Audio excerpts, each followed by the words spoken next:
La reforma de pensiones es imposible. Esperemos que no, pero ahí te va mi opinión que claramente nadie pidió. Hey, ¿qué onda? Yo soy Guayo Castellanos y aquí cotorreamos sobre finanzas personales, inversiones, retiro, tarjetas de crédito y todo lo que tiene que ver sobre una buena educación financiera. Si es tu primera vez por estos rumbos, regálame una oportunidad porque estoy convencido que este canal te puede cambiar la vida. Ahora sí, hablemos de la famosa reforma a las pensiones que quieren hacer en México. El pasado 5 de febrero, nuestro presidente Andrés Manuel López Obrador presentó una serie de reformas donde una de las que más destaca o de las que más me llamaron la atención fue la reforma a las pensiones y te quiero explicar qué está pasando con esto y cómo va a funcionar si es que pasa la iniciativa. Primero necesitamos un poco de contexto. En México existen dos sistemas de pensiones principales, la ley 73 que es la fregona y la ley 97 que es la chafita. Para estar en la ley 73 debiste empezar a cotizar en el Seguro Social o el ISSSTE antes del 1 de julio de 1997 y tener mínimo 500 semanas cotizadas y tu pensión se calcula promediando tus últimas 250 semanas cotizadas, o sea tus últimos 5 años de trabajo, y puedes conseguir una pensión vitalicia y heredable, el sueño de todo mexicano. Por otro lado, todas las personas que empezaron a cotizar después del 1 de julio de 1997 están en la ley chafita, en la ley 97, donde cada quien se rasca con sus propias uñas, básicamente.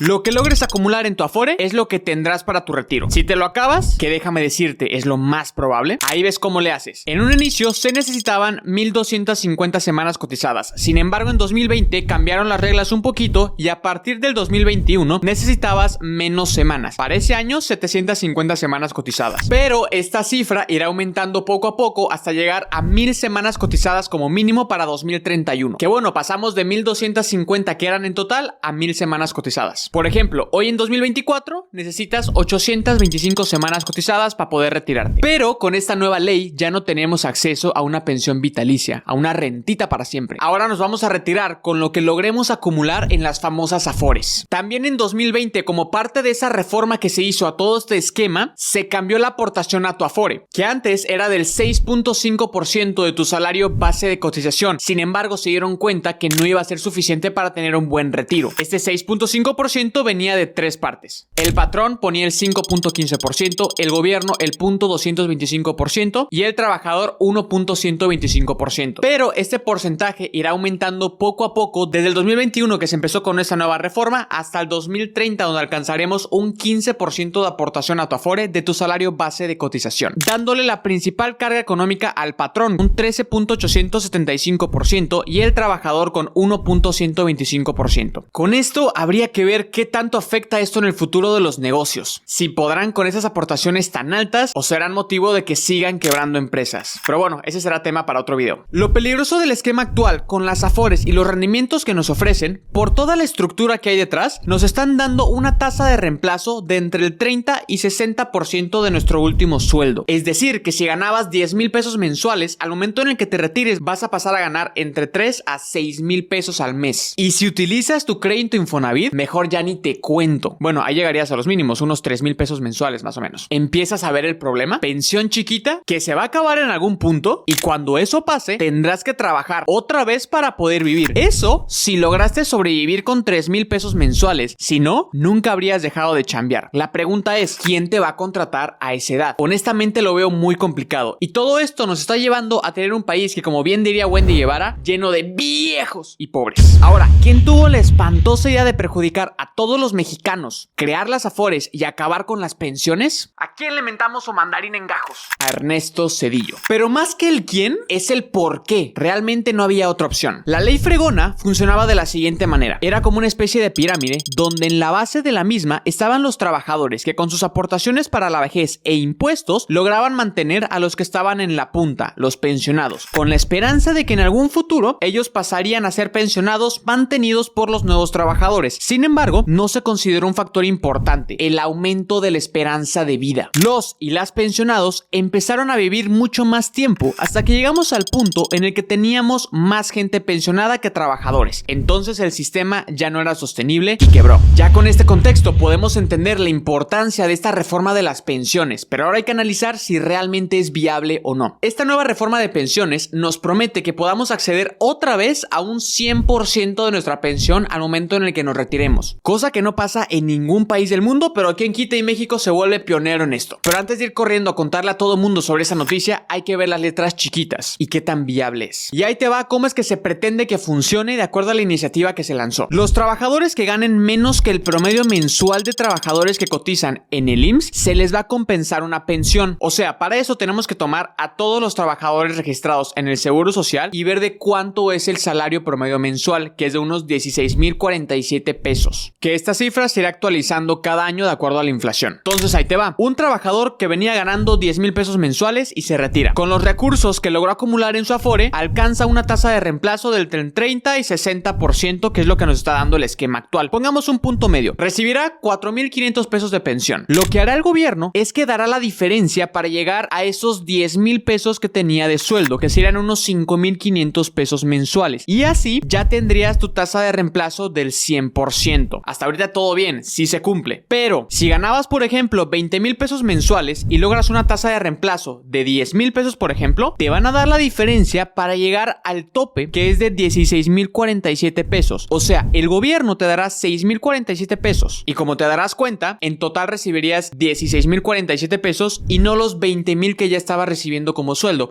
Aquí no tendrías una tasa de reemplazo al 100%. Que a ver, es verdad, ya te están echando la mano con algo, antes era nada. Pero entonces no significa que todos lograremos una pensión del 100%. Va a depender de cada caso. Aquí mi pregunta es, ¿qué va a pasar cuando se acabe el dinero acumulado en la Afore de cada trabajador? ¿El gobierno cubrirá con los 16,047 pesos de cada trabajador ajustados a la inflación año con año? O bien, si este esquema se mantiene a largo plazo, ¿hasta cuánto y hasta cuándo pagarán? Porque si es así, hagamos números. Según la CONAPO, para 2050 tendremos una población en México de 150 millones de habitantes, de los cuales 23 de cada 100 mexicanos serán adultos mayores. O sea que 34,500,000 personas serán adultos mayores que hay que mantener. Pero claro, esta pensión de 16,047 pesos mensuales que se ajustará cada año, hay que saber cuánto equivaldrá para 2050. Así que hay que determinar el valor futuro de este dinero. Si consideramos una inflación promedio del 4% anual, para 2050 la pensión mínima ya no sería de 16,047 pesos, sino que sería de 44,000 pesos mensuales aproximadamente. O sea, unos 533,000 pesos anuales por cada pensionado. Pero acuérdate que según la CONAPO tendremos unos 34,5 millones de adultos mayores. Así que para todos se van a necesitar 18,418,000 millones de pesos solo para el primer año. O hagamos un escenario un poco más conservador, donde el gobierno no va a subsidiar el tope de esta pensión de cada pensionado. Supongamos que le va a pagar a cada trabajador 4,000 pesos mensuales. Con estos mismos cálculos y ajustes inflacionarios, para 2050 estos 4,000 mensuales se convertirían en 11,000 pesos al mes, que cada año serían 133,000 pesos por cada pensionado. Lo multiplicamos por los 34,5 millones de adultos mayores y nos da 4,500,000 millones de pesos. Según yo sí dije bien las cifras, pero luego me confundo con tantos ceros, así que ponme en los comentarios si estuvo bien. Aquí la pregunta es, ¿de dónde carambas va a salir todo este dinero? Pues nos cuentan que hay un fondo semilla que todavía no existe, pero va a existir, y te explico cómo es que funciona. Se tiene previsto que los recursos para esta reforma provengan del Fondo de Pensiones del Bienestar. Este fondo empezará con 64,619 millones de pesos y vienen de la liquidación de la Financiera Nacional de Desarrollo que se liquidó el año pasado, de enajenaciones de parte del instituto para devolver al pueblo lo robado, así como algunos adeudos que tienen empresas con el SAT. También se espera que un 25% de este fondo se pague con recursos de la Sedena y la Marina, y además se dice que también quieren generar recursos con la desaparición de organismos autónomos como el INE, por ejemplo. Que a ver, no quiero entrar a temas políticos que honestamente no domino, pero si pasa eso, yo creo que nos podríamos despedir de la democracia. ¿Eso es bueno? ¿Eso es malo? No lo sé, habrá que juzgar con la experiencia y resultados que han tenido otros países con dictaduras. Pero bueno, ese es otro tema del que honestamente no soy experto. Y finalmente, este fondo también se espera que se componga de aportaciones de personas físicas o morales, es decir, de nuestros impuestos. O sea que si no es suficiente con los recursos que el gobierno nos dice que va a conseguir, que desde ahorita te aviso no creo que sea así, nos van a tener que aumentar los impuestos para hacer sostenible este sistema. Y si consideramos que la tasa de natalidad cada vez es más pequeña, es decir, que cada vez habrá menos gente pagando impuestos, esto respalda lo que digo. La única forma de generar más impuestos si no hay más contribuyentes es subiéndolos. Ahora, considerando que si se logre vender todo lo que quieren vender, este fondo semilla solo va a servir para una parte de las pensiones del primer año. O sea, esta primera generación que le tocaría pensionarse con este nuevo ajuste. Pero insisto, solo serviría para una parte. Expertos dicen dicen que no llegaría ni a la mitad de las pensiones totales de este primer año. Pero vamos a ponernos muy positivos y digamos que sí alcanza para ese primer año. Y para el segundo año, el tercero, el cuarto. Y si nos vamos a largo plazo, para el 2050 con los cálculos que ya hicimos ajustados a inflación, ¿de dónde va a salir la lana? ¿Qué más se va a vender? ¿El Palacio Nacional? ¿El Tren Maya? ¿Hasta cuánto vamos a pagar de impuestos? ¿De dónde va a salir tanto dinero considerando que el gobierno no puede destinar todo el presupuesto de egresos de la federación a solo este objetivo en específico? Tienen muchísimas más responsabilidades. Ahora, mi conclusión sobre esta iniciativa de reforma. Es una realidad que desde la época de Zedillo se viene perjudicando y perjudicando al trabajador. Si bien es cierto que esta iniciativa de reforma me parece una gran idea y es de aplaudir que esta administración quiera apoyar las pensiones del trabajador, creo que todavía es una moneda al aire y hay muchísimo camino por recorrer. Específicamente aterrizar muy bien de dónde va a salir todo este dinero. Tal vez hay información que no estoy viendo o cosas que no estoy identificando. No tengo la verdad absoluta, pero con la información que he logrado recabar, me hace pensar que esto es más una estrategia política porque vienen elecciones a realmente una reforma seria como tal. Pero en verdad espero que se pueda lograr. Nos conviene a todos. Y si el presidente y su equipo logran hacerlo sostenible en un largo plazo sin seguir perjudicando a la gente, habrá que ponerse de pie y agradecerle. Pero a día de hoy no lo veo económicamente viable. Entre que son peras o son manzanas, solo toca esperar ver cómo va avanzando esta iniciativa. Lo que sí es un hecho es que el tema del retiro nos compete a cada uno de nosotros. Y no creo que sea una buena idea que lo dejes en manos de terceros o en cosas que no puedes controlar. Mejor, dentro de tus posibilidades y contexto, empieza a invertir lo antes posible para tu retiro soñado. Hay muchísimas alternativas que te pueden servir. Pero, ¿tú qué opinas? ¿Hice un buen análisis o hay datos que no estoy considerando? Si te gustó este video, recuerda un like, suscríbete para que no te pierdas más contenido de este tipo, compártelo para que más personas sepan cómo aprovechar las herramientas financieras a su favor, como seguramente tú ya lo estás haciendo, y ponme en los comentarios qué más te gustaría ver por aquí.